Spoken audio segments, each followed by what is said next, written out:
You mean you don't expect people to be taking notes while they're driving and writing all my percentages out? Because I expect it. Welcome to Season 2 of the Kidlit Craft podcast. This season, we're doing a deep dive into Kayvion Lewis's YA thriller Thieves, Gambit. Today, we're focusing on pacing. I'm Anne-Marie Stroman, and I write for children and young adults and short stories for adults. Hi, I am Erin Nuttall, and I write for young adults.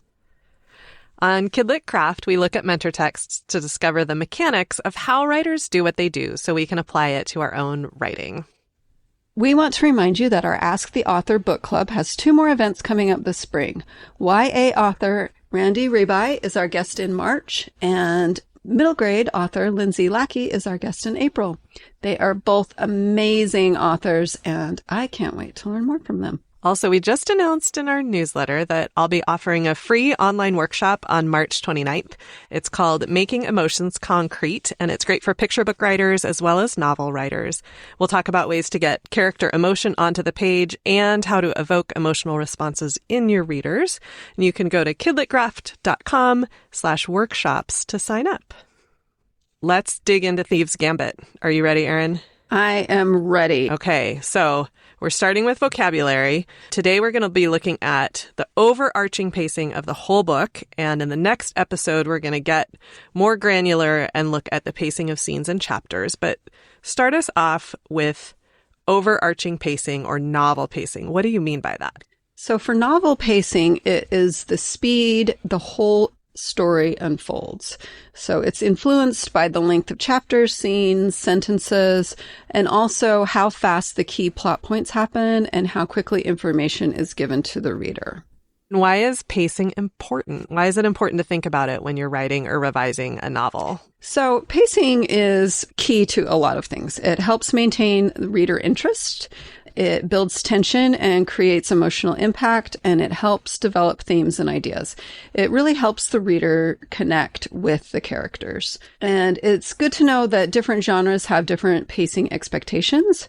Readers expect action thriller books to be fast, to unfold quickly. They expect surprises, puzzles for the main character and for the reader to figure out, lots of action, movement through time and space, not a lot of long paragraphs of dialogue or long paragraphs of description, lots of danger, high stakes, and generally a relatively physical experience for the main character. And other genres expect a slower pace. I was thinking of Braiding Sweetgrass, which is a kind of ecological memoir that blends stories of growing up Native American, the Native relationship with the land, and a deep exploration of very specific plant biology and ecology. And it feels a little bit more like literary fiction. It's much slower paced. Regular literary fiction has a slower pace as well. Comedies might have a quick pace. Mysteries have a lot of tension, but at a slower pace typically. So you read a lot of YA. Where do you see variations in pace in the YA sphere, or is all YA fast these days? YA definitely tends to be faster than adult fiction, even if you are reading something that is more literary or something that... I was trying to think if there was an equivalent to Braiding Sweetgrass, and there probably is in the YA space, but there's not one that I know of. It makes me think a little bit of Nina LaCour. Like, her stories feel slower, but they're so short. Yes. That the pace is slow, but it doesn't take a long time to read. Yes. And I think that that is probably key for YA readers. If you do have something that is slower paced, then you'll want it to be a shorter story, or you would want something really surprising. And I think Nina LaCour has that as well. You get a big surprise generally toward the end, and that helps keep the reader's interest.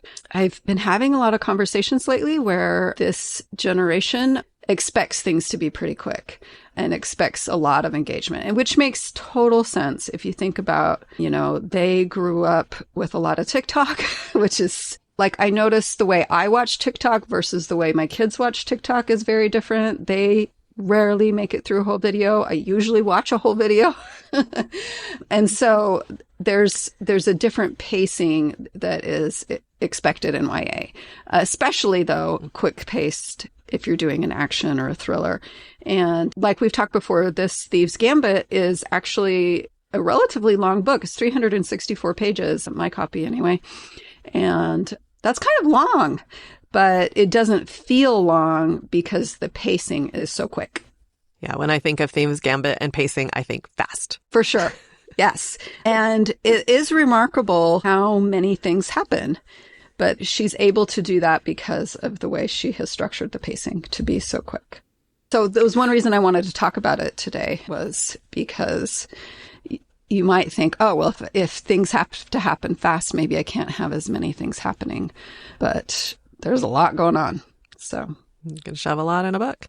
We're going to get granular in terms of what's inside of a scene next time, but I think it's important to start with chapters in the context of this larger overall pacing. We talked about scenes in an earlier episode, and we talked about the acronym GILGOE, Gilgoe, get in late, get out early. And that's specifically talking about trimming as much extraneous stuff as possible. But thinking about getting into and out of chapters is really important to how fast or slow a book feels. Can you talk to us about how chapter beginnings and endings help us? Right. So I first noticed this idea of GILGOE, of getting in late, getting out early, with Dan Brown, which is Da Vinci Code, which I read, like everybody else of my era when it came out. It was super popular.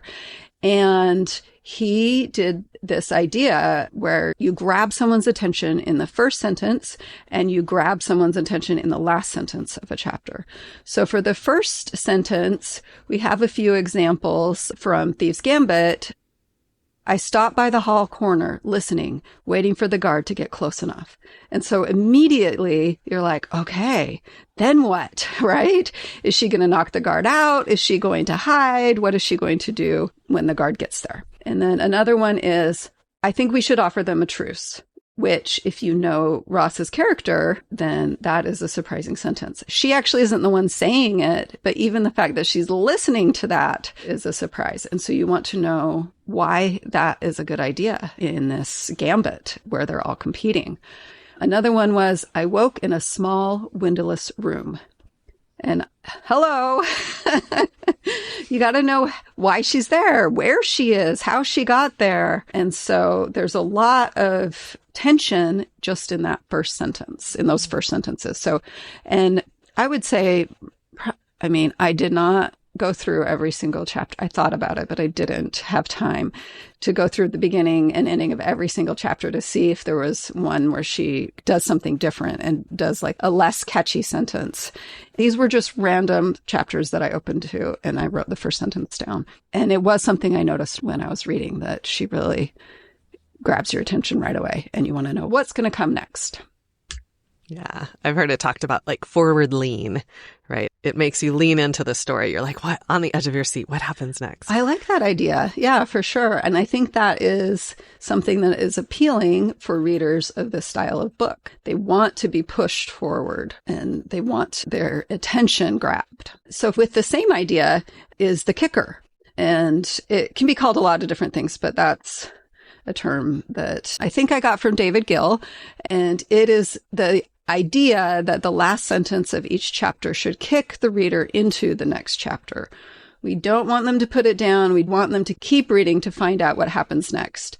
And I vividly remember it being very late at night, and my husband, who likes to read, but is also very good at putting the book down when he needs to.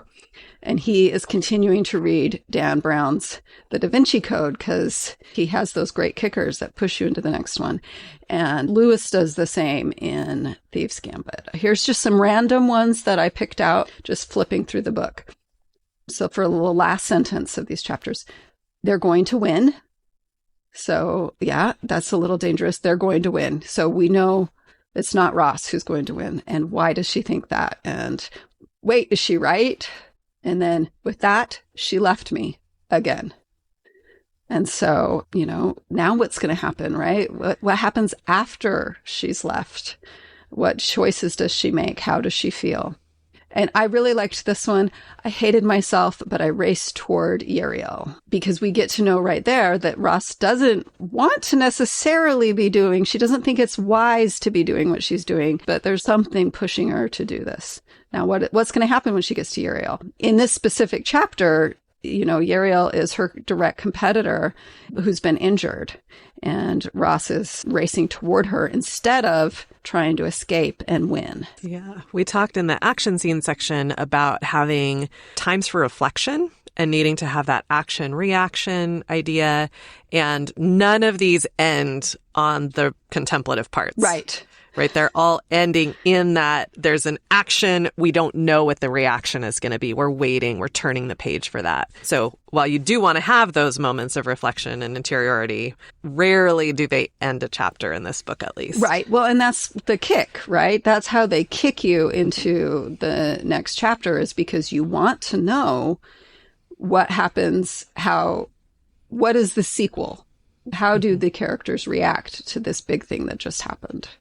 Another thing I've heard about it described is you end the chapter with something going sideways. If you expect things to be going along in a certain direction, and then like this one, I hated myself, but I raced toward Uriel, then that's a sideways direction. And so that is, again, no time for the sequel, just the scene, just immediate action.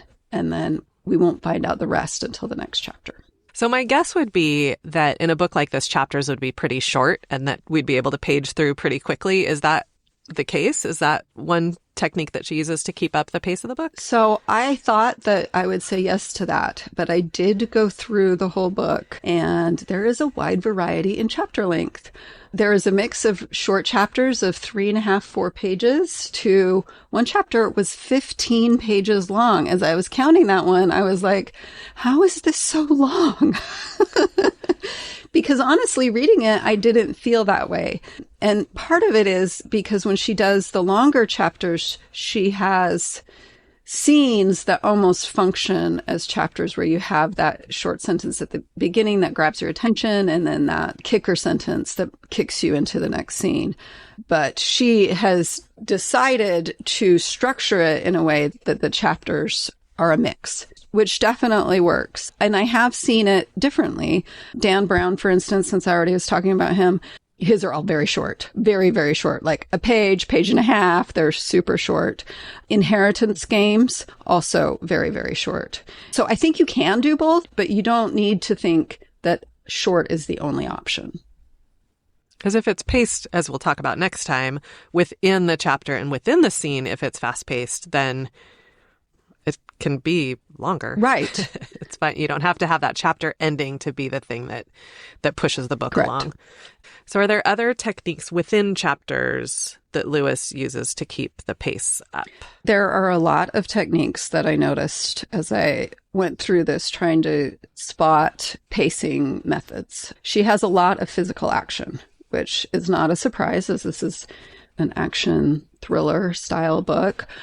There's a lot of verbal sparring, and physical sparring. I sort of listed that a little differently than just physical action. Physical sparring, or I would say more like fights, whereas physical action would be more like climbing and jumping and running and that kind of thing. There are puzzles to be solved. They are a different style of puzzle than, like, say, inheritance games. Since I brought it up before, Da Vinci Code also. Both of those are similar in that they are puzzles where you're figuring out words and number combinations and things like that. These puzzles are more like, how do we get from A to B? How do I steal X and then get to Y? You know, these kind of things where it's more of a Thieves puzzle. Well, and we'll talk about heists in a while, and a lot of them are heist planning puzzles. And those kind of things. Danger. Physical danger helps keep the pace going quickly. And injuries. There are a number of injuries that happen. The one thing that I probably wouldn't have thought of off the top of my head, but as I was looking through, was the reminder of stakes. The way that Lewis does it is frequent and quick, generally. And I think that also helps because we remember why Ross is doing what she's doing. We don't have to dwell on it, but that gives you a little bit of emotional heft to what you're doing, and it's not super heavy. So you get to move on to the next physical thing, if that makes sense. Ticking clocks are big ones. There's the security at the museum does a walkthrough every 20 minutes, for instance. So that there are a number of ticking clocks, but that's one of the first ones. Actually, it's not, now that I think of it, not one of the first ones, but it is on page 81. So it's early in the book. There were a couple other ticking clocks. So having that definition of time definitely helps. And then the last one that I thought of was vehicles. There's a car chase. There is interaction on a train. There's interaction on a couple of different planes. And those kind of things, I think, are just inherently quick because they move quicker than the human body moves, right? And you have to react quickly. It's another thing where you're upping the pace. I mean, you could have also like a train scene that is very long and slow. I think of the building tension of maybe like Murder on the Orient Express. The train ride itself takes up such a huge portion of the book. And there is danger and there is, murder, but it unfolds much slower. And there's a lot of interiority. So it changes the pace. A vehicle doesn't necessarily make it quick paced, but it certainly can. It definitely can. That car chase scene we looked at. So all of these different elements are things that really create tension for the reader. We, again, feel on the edge of our seats. We have forward lean. We're invested in what happens next, and that helps keep the pace up. And especially since she doesn't make us wait a long time for answers at any point, which I think helps speed it up. With a mystery, you might have like a longer... Like you might have the question very early and it's answered quite late. And with this thriller version, like things are answered pretty quickly and then we get big reveals too that add even more tension. Yeah. And so like, for instance, will Ross get the ring from Noelle at the museum? Like 3 pages later, we know. Right. Will Ross's team keep the phone when they're on the train? 4 pages later, we know that. I do think because you have those quick reveals, then you do get to have more adventures. And that does definitely compact time for the reader because you're having another adventure, another adventure, another adventure. Mm-hmm. But that's not the only place. The puzzles, the way that the puzzles are solved is another way. Let's dig into puzzles. Tell us about puzzles. Okay. So like I mentioned earlier, Lewis gives the reader and Ross a lot of puzzles and they are varied. Some of them are easy and some of them are not. So the first game that she encounters once she joins the Gambit is getting out of the locked room. And that's easy. Much like the very first time we see Ross and she's in the box and she's doing the jigsaw job, that whole scene actually, it has varied puzzles. It's easy for her to get out of the box. It's easy for her to pick up the vase that she needs. And then it gets less easy because the cat causes a problem. But even that only lasts. Like the cat shows up, she gets rid of it. And then she moves on to the next puzzle and she's able to get out of the house. And then the cat shows up. And that time it's a little harder to get rid of. The whole scene takes, I think, maybe 4 pages or 5 pages. And so I think that helps. Having puzzles where some are easier, some are not. Again, like stealing from the museum, she goes into it thinking it's going to be a snap, and it is not. But even the ones that are bigger problems, they're never a problem for long. Like the whole museum scene is maybe 5 or 6 pages. A big problem that Ross has is when she's handcuffed to the balcony, and she's able to solve that in a few pages. But I think what is key and why we understand that it's a big problem is that we see her struggling to come up with a solution. We see time passing. We get a reminder of the stakes. She gets to have a brief moment of emotions where she kind of sobs, where she has some regrets. It's so very YA. She regrets not kissing Devereaux when she has the opportunity. And then suddenly she gets new information. The kids on the other balcony and their Nerf guns, right? And then she has a solution and it's solved. And all of that is 4 pages. And yet we know it was difficult because we get those levels, even though word-wise, it doesn't take that long, if that makes sense. And it's just one piece of a larger sequence of puzzles, too. True. Right? Like they're trying to get the sarcophagus, which is kind of the longest heist. But even when we look back at the jigsaw job at the beginning, there are like 6 stages to that job. And so we move really quickly from one to the next. And it allows this solve, problem, new problem, solve, new problem, which keeps that pace up. And we talked about that balcony scene in episode 5 with our cool gadget of bobby pins. We did. And I actually think that's why people enjoy heist stories, is because by their very nature, you have a lot of different problems that come up one right after another. And they're solved quickly and frequently in a way that is unexpected, like that balcony scene where the kids in the next door balcony are able to help her out, and that's unexpected. And so it engages the reader in the puzzle, and yet I don't have to fully commit because I know Ross can solve it. As a reader, that can make it really enjoyable, and it can help keep you actively engaged in the story. So we've looked at pacing chapters and creating that forward lean and using multiple problems and puzzles that get solved fairly quickly to move the story along. But part of pacing, too, is where the events fall in the novel as a whole. And looking at that whole structure, I think, can help us out with this. And I know you love your percentages. So can you talk to us about how Lewis is pacing this overall structure? Yeah, I know. You were teasing me about my percentages just the other day. But I find them really helpful, at least the way my brain works, and hopefully others. Because you might read this and think, yeah, okay, so I have quick pacing, but how do I put different pieces of the story together?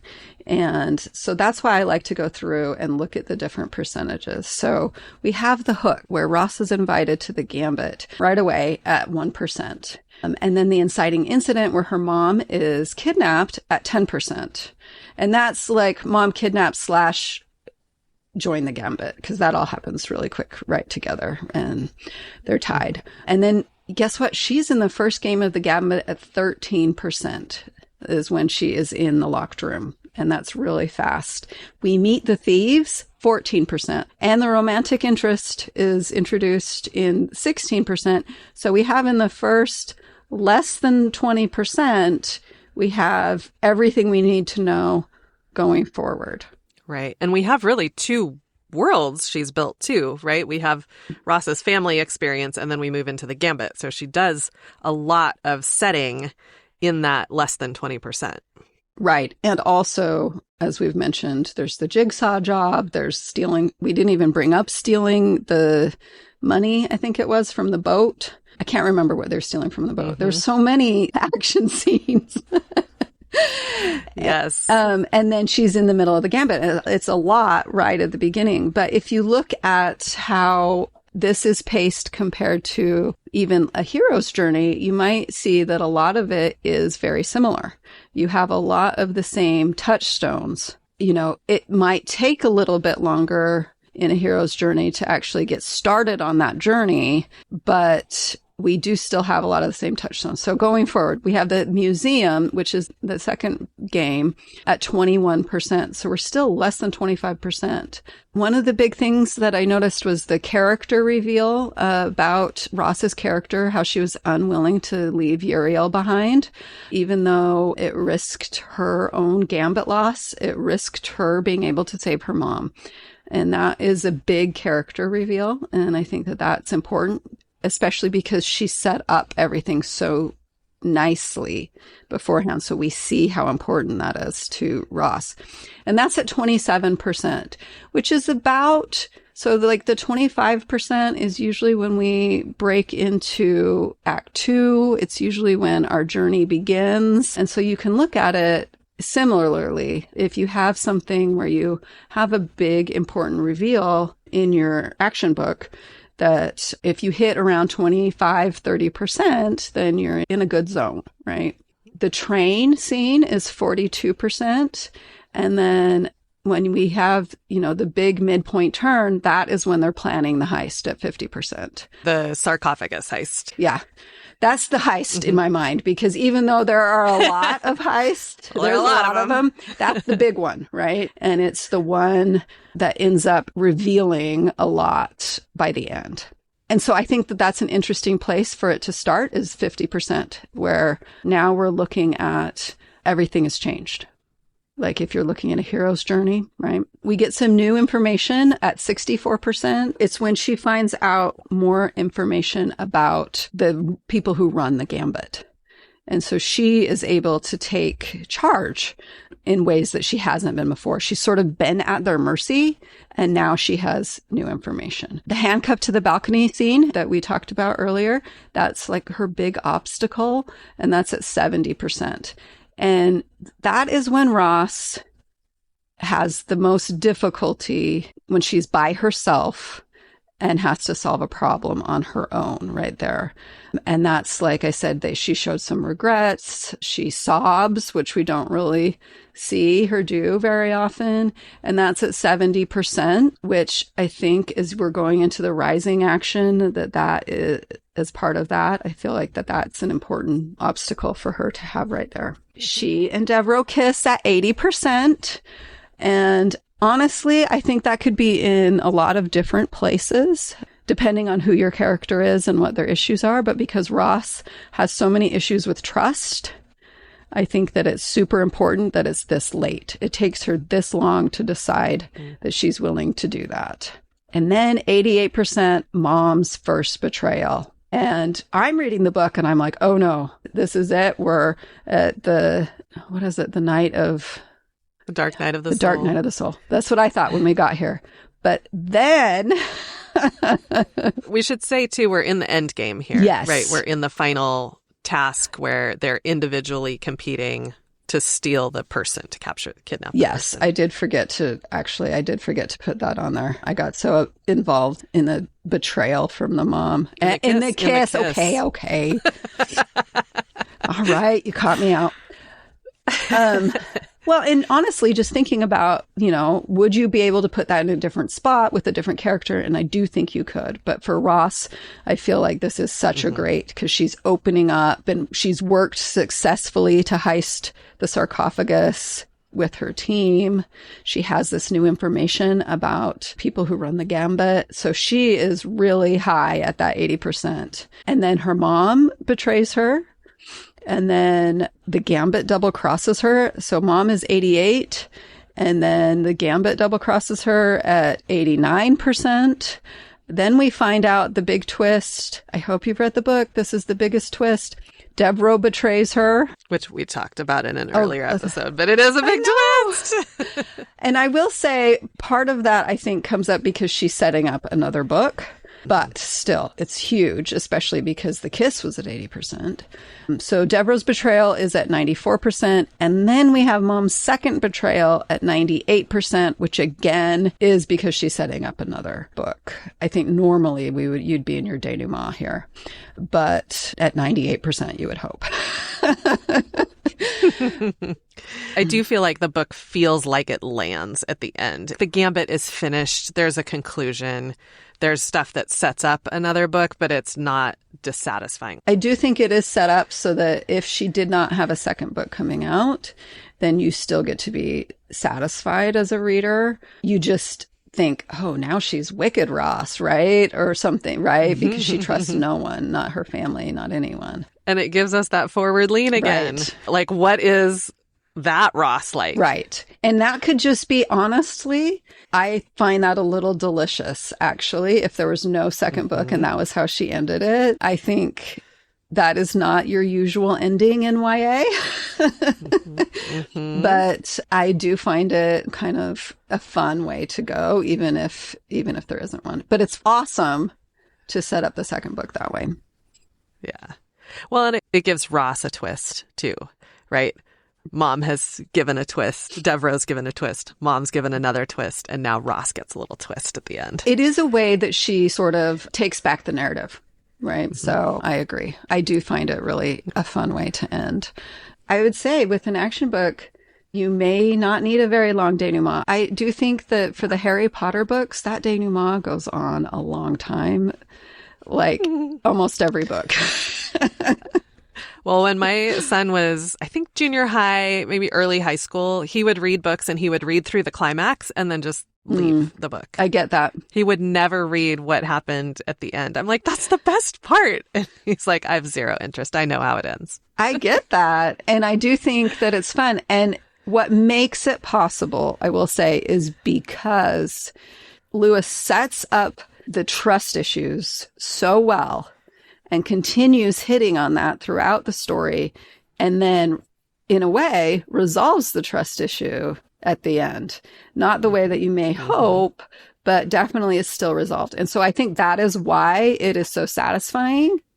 So what did you learn from all these percentages? And I will note that we will put this list of events and percentages in the show notes so you can see them in front of your face.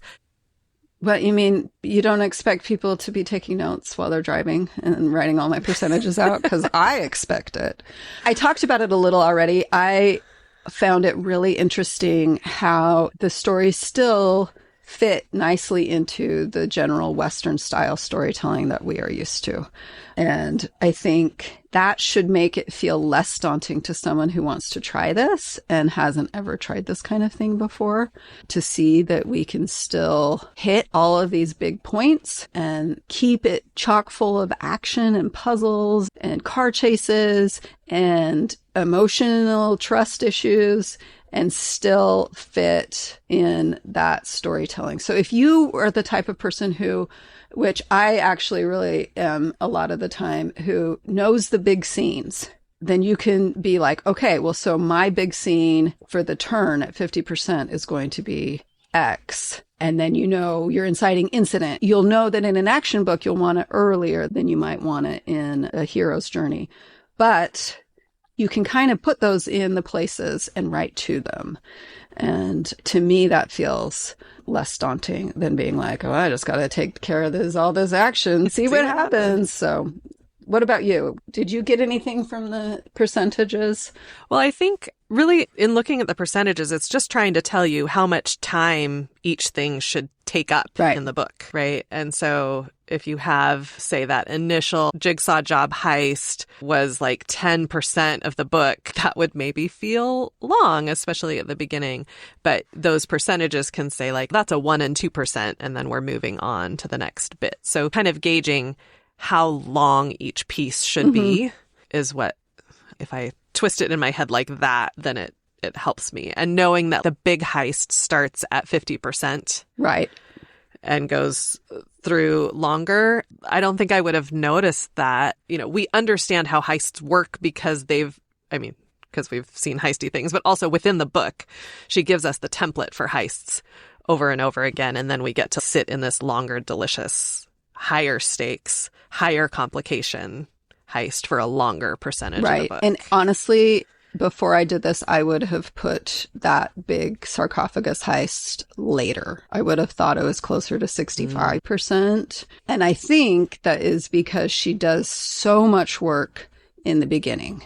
Because we have, the inciting incident is at 10%. But by the time mom gets kidnapped, we've already had the jigsaw job. We already know how Ross feels about trust. We already know that Ross really wants to try to find some friends and get out of this lifestyle and be a little more normal. And then we have another heist where they're stealing from the boat. And then plus we know the plan that Ross has in her mind of how she's going to escape her own mother. That's in the first 10%. And because all of that is there, I think it gives us more breathing room later. But yeah, knowing these percentages really helps me to understand, like you're saying, how long things should take. And as we talked about in our Shifting Desires episode, that mom being kidnapped at 10%, like that really does have to happen early, or we get invested in her desire for gymnastics camp so much that shifting over to the heist is harder. Oh, for sure. And it's so funny because as I was going through here, the email that she gets from the gymnastic camp people like, hey, are you coming? It almost jolted me. I was like, wait, I forgot about gymnastic camp. Which is good. You should forget about gymnastics camp. Yeah. This is a lot bigger stakes. There are definitely bigger stakes than gymnastic camp. So, Erin, what are you taking away from today? That is a good question. I feel like I learned a lot trying to figure out how this book was paced. And so I hope you listeners have learned a few things. I think my biggest one is the varied puzzles. That was kind of a surprise to me that not necessarily that we needed varied puzzles, but that even the harder puzzles needed to be solved relatively quickly. And yet there are ways to make them feel hard so that the reader knows they're hard, which is not something I'd really noticed when I read through it the first time. What about you? I think I'm taking away the connection between pacing and tension. I think in a lot of craft books and craft conversations, they're kind of equated or like stuck together. And I've thought about them individually, but I haven't really thought about how they're connected, and that high tension can lead to choices that will feel a faster pace. The reader will feel a faster pace. So I want to play around with tension and how it affects pace. I think that would be an interesting thing to play around with for sure. And we're actually going to talk a little bit more about tension and pacing in our next episode, where we look on a smaller level at a scene and how that is paced. Okay, so Anne-Marie, what is this episode's cool gadget? So today's cool gadget is something we saw in our last episode on action. They're Adra's razor rings. And like Noelia's credit card cutter in that same sequence, the rings are innocuous objects that have a more sinister side. And they're yet another example of how brilliant Lewis is at setting things up. So when we first meet Adra, before we even know her name, Ross draws attention to her rings. She says she wore a ridiculous number of sparkling rings, at least one on each finger. Very sharp rings. That's kind of the end of a paragraph of description. So our attention's drawn to that. And then Ross calls her ring girl in the narration 8 times in the next 10 pages, which I had completely forgotten about. Yeah. And in one example of those ring girl things, Ross tells us, ring girl flipped her ponytail while her rings twinkled. It was honestly one of the most effortlessly glam things I'd ever seen. So she sees the rings in a positive light, and it's kind of a marker of who Adra is. And then, ironically, when these rings become razory for Ross, ironically, Ross has just swiped the museum ring from Noelia and fought her for it. And then Adra holds a blade at Ross's throat. She doesn't know that it's the ring. She just knows that it's sharp. Once she recognizes that it's Adra, she looks down and she sees that the blade is one of the razor rings. And we looked at that fight in our last episode. If you haven't listened yet, you can hear in detail how that goes. But I want to point out one clever moment. So after Ross wrenches the razor rings off Adra's fingers, she gets distracted by Uriel getting shot. And so Adra pushes Ross off, and then this is the narration. There was a subtle tug at my side. She was pickpocketing me. Life snapped back into me. No! Adra's hand clenched. She was on her feet in an instant. Thanks for the new ring, Adra winked. Lewis halos Adra's rings at the beginning by introducing them at that end of that paragraph, having Ross call her ring girl before she knows her name, and then playing with this idea that Ross has just stolen a ring from Noelia, and we get that wink at the end. And it feels very clever. When I pull it out like that, I'm like, maybe this is too clever. But within the story, it feels really organic. There's a lot more going on, so it just feels like a touch instead of when I pull it out, it feels very obvious.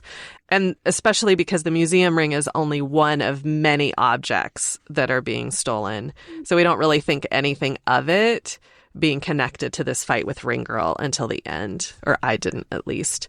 So it's another example of Lewis's clever writing that feels seamless and organic. It does definitely feel very seamless and organic. And I had not even noticed that until you pointed out that we have a fight over a ring, and then the rings become the weapons, and then the ring is stolen. And yes, that is very clever. And I think if Lewis only did it there, it would be obnoxious. But because she does that kind of thing all the time, it just feels organic, like you're saying. And it feels like, yeah, of course, which is awesome. That's what I want. I want people to read my stuff and be like, yeah, of course.